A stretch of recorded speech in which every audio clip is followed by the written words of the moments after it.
Hey guys, hey lovely people. Hope you've been doing well. It's your girl Shiro back with another video. And if you're a new subscriber, welcome to this channel. A returning subscriber, may God always bless you for always making it a habit to turn to this channel. I love you so much, and I appreciate you from the bottom, from the deepest of my heart. Please continue watching my videos. Road to 1K subscribers. Thank you for your continued support. I hope that we're just going to continue doing this journey together with you till we get to 1,000 subscribers and more. Thank you guys. And today I'm just going to be doing a quick video because I think I'm going to be called for work. Nimekuja lunchtime, but I thought why not just do a small video before in the job. So this is going to be the part 2 of the previous video that I did, and I think I had reached to a point where I was talking about when my mom died. We went to the chief's office. Now the documents were left there. The documents are the title deed and the certificate and the land title deed were left to the chief's office, and people decided, sorry for the noise outside, people decided, then like my cousin decided, I don't know why people just have to be noisy when I'm only making a video. I don't know. But now they decided that, like the chief said, remember I had told you there was this father relative of mine my mom had decided I'm going to live with. Now these cousins of mine decided, and the chief said I'm not going to be living there. So what happened, I went to now near to someone near my school where I could school ndio ni kunaenda shule nikirudi. So that's what happened. I didn't stay there for long because I remember it was in sometimes August.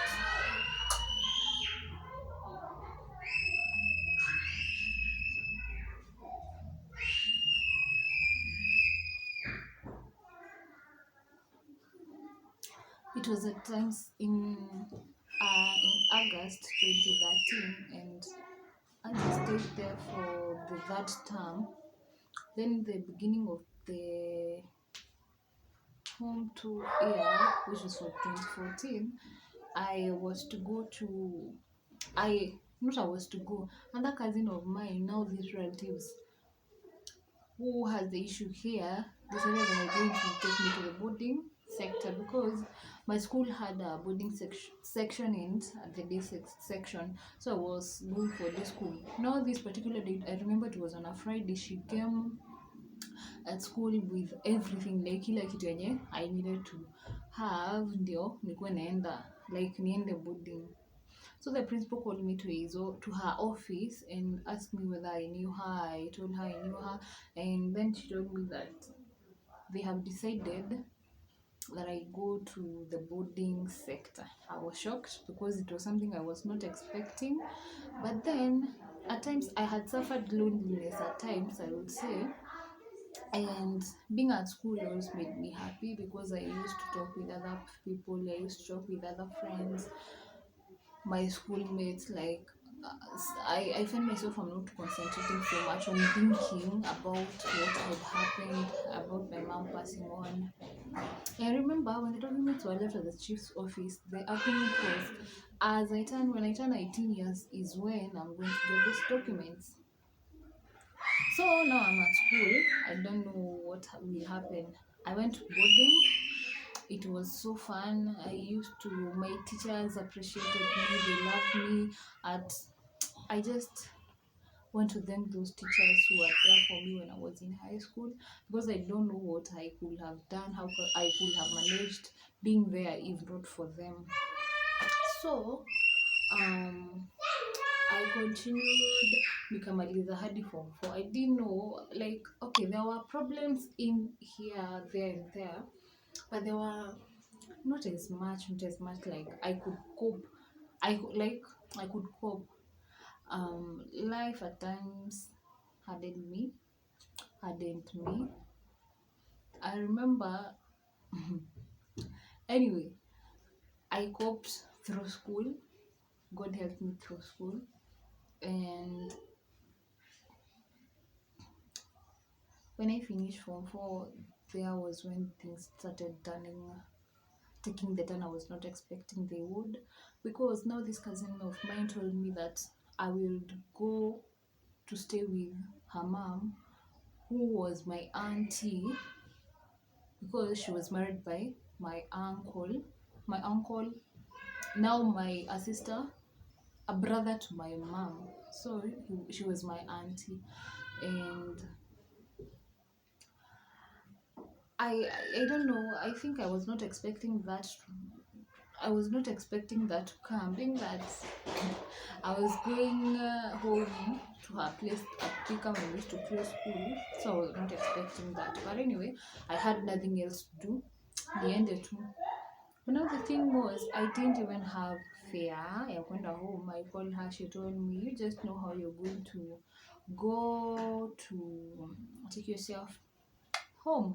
Okay, it was not somewhere far, but I had my box, I had bucket, I had mattress, like I had a lot of things to carry. So I was left crying because the others had gone home. Their parents had come and picked them, and they have gone home. Now I'm here. I was left there crying.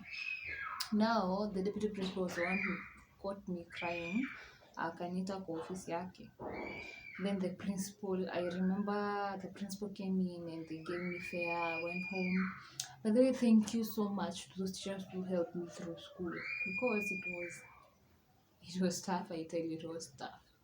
I remember there were times when we closed school, I used to ask myself, why are we going to go to do at home? I had stress, but you just have to pretend you're good, you're okay. So now, um, when I went home, okay, there was another girl who used to stay with. She was alikuwa tu amekuja pia kuishi huko. She was from Kiambu, I remember. So we used to work there. I remember there was a sawmill. We used to prepare food for those who are working there. There were a lot of jobs there kufanya. And mi nikakaa tu hapo kama tu mtoto mzuri. I was so innocent, not knowing there were things which were happening at the back. Remember that I was 17 years, and the 2017 year 2017, I was turning 18. Is it? I think so. I was turning 18. So now I had to go to take my documents from the chief. When I went to the chief's, no, I have skipped. So I stayed there for the year 2016. Life became unbearable for me because at times I was beaten. Okay, at times you unajipata umefanya vitu zingine you're not.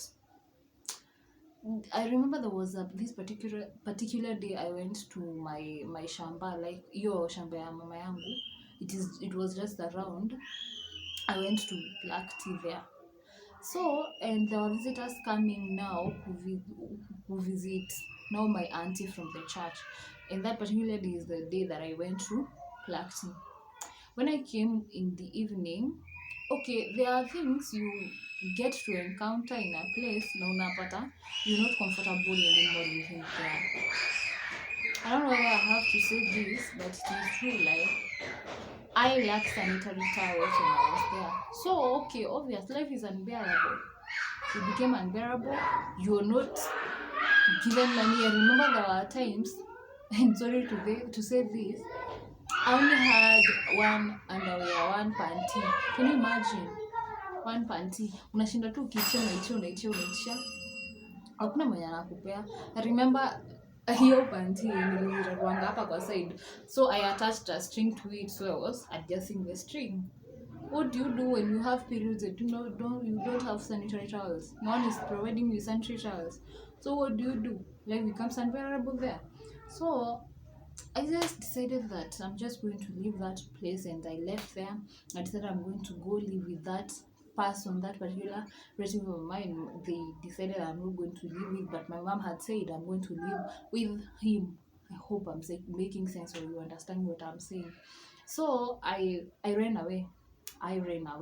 Nilibeba manguo zangu nikaweka kwa paper bag. But I remember also huko nikiwa huko, there was a time we were talking about an issue, like nilikuwa nimebaiwa simu na nephew. Yeah, I think it's a nephew. Akanibayanga simu, hiyo simu ikapatikana. So they were talking to me and they were telling me they know I have a phone. I was hiding that phone. They know I have a phone, and this, I'm not going to mention names, this cousin of mine had bought this phone for me and when we close school naendanga nalala na yeye. Seriously, only God knows. Yani huyu mtu tu anajitolea tu anunulie kasimu so I could be able to be communicating with people. Then the thing is, wakasema I'm having that phone from him because natukanga shule tunaenda kwake na lala na yeye. I was not that type of person. So, and they were saying, I remember they used to ask him, wewe ulipata kwake lini? I remember that day nilienda kuplack tea. It was heated up and nikaitangwa sijui meeting. Nikaulizwa ulikuwa unaenda wapi? Wewe usikia ulikuwa umeenda wapi unaacha wageni huko? I told them nilikuwa nimeenda kwa shamba yangu kuchuna majani. And they were like, kwa shamba yako? Wewe ulipata shamba lini? So I didn't get the twist of how things were going. So I ran away, nikaenda kukaa na cousin yangu, like ufa relative wangu, and sikukuanga na idea he had turned 18 years. So that's when I decided to go pick the documents from the chief's office. I only had, ni lazima ningekuwa na death certificate ndio I register for a birth certificate, an ID card, because they had also taken my birth certificate. I didn't have that birth certificate. When I went to the chief's office, he told me that those relatives of, kwanza hata hakuniambianga hivyo particular time. He told me, I'm going, what did he tell me? I'm going to call them, you can discuss. And I was like, what are you discussing about? These are my documents I'm talking about here. That was the agreement. But I was so innocent, nikarudi. But that particular time nilikuanga nachuna majani kwa wenyewe, naenda I go black tea alafu natumia fare kushinda nikienda kwa barabara. So he gives the particular date. When I go napata walikuwa wameitwa kama jana. So ananiambia I called you, nilikupea hii date yenye walikuja na ukuja. And I was like, why couldn't you have called me uniambie wako hapa kuja? I could have availed myself because I was in need of those documents. So now ikaenda hivyo, I went hadi nikachoka. I decided I'm going to go to a higher office, which is the DO's office, district office, I don't know, DO's office, that's it. Nikaenda and he told me, I went there and he told me like, tukaenda tukavutana, akaniambia I'm going to call this person who has these documents. I went. Do you know what finally happened? Aliniambia mimi nimeshinda hii kesi yako, venye wewe utafanya, go where? I'm going to write, like akaniandikia something, akaniandikia piece of paper niende nayo kwa district commissioner. Is it district? Yes. Commissioner, DC, yeah, district commissioner. I go to that office, ni mwelezee shida yangu. I went there, I talked. Can you imagine me being me kadogo? I was that time, I think I was 19. I was going to these offices and explaining myself, and people are like, this has all happened to you. You thinking they are going to help you, wanakuzungusha, then you're taken back to the chief, because that's what happened. So this district commissioner or whatever, I remember that during this process, I had, when you unaongeanga tu na watu and they tell you just try doing this, someone told me to go talk to those birth and death registrars, they can help me. I went, talked to them and told them I had misplaced my certificate and I needed an ID. They produced a new certificate, thanks to God, because I don't know what could have happened if they refused to give me one. They gave me one. I went to apply for an ID. I got an ID. Now I at least have a document. So he told me to that the DC now also referred me back to the chief. And I'm talking about this, it's years and days of going, years and days of going, years and days of going. I went back there. When I went back there, he told me, you're not even supposed to be coming to my office. You refuse to listen to me, and I'm even not supposed to be helping you at any way. Ningefanya nini? So I decided, I want to go to school. Nisashinda nikitafuta pesa nikitumia kwa njia, and my life is going to be stagnant. Accept what it is. Niwachane na hii kesi Wanjiru. Yes. So I decided I'm going to settle. Hiyo time nilikuwa nimepata sasa job kwa hoteli fulani, nilikuwa nauzanga maziwa, and God help me, I managed to say, like, hata nikaona siwezi shinda nikienda, hata boss atakasirika. So I decided now to settle. I leave it. I remember there was a time we had gone there with another friend of mine to the chief's office now, and he told me, if you want to go report to the police, go report. I remember we were given an OB number. I don't remember why I kept that OB number. I could have shown you. Now I focused on working and saving for my school. I don't want this video to be so long and I'm going to be late for work. I think I'm going to have a part 3. Please share my video. I want to do a continue sharing this video. Please continue liking, sharing, subscribing if you haven't, and I love you so much. I want to tell you, I am a testimony of people who have been through family issues and I've survived them by God's grace. Thank you so much, guys. I love you. I love you so much. Bye. And please, guys, please, I also, when I do this video, I will be asking relatives, you're left to look after you, watoto wameachwa na wazazi wao. Please don't do unto others what you don't want to be done unto you. Please, it hurts a lot. We go through a lot of pain. We suffer a lot. But anyway, thank you guys. Love you. See you on the next one. Bye.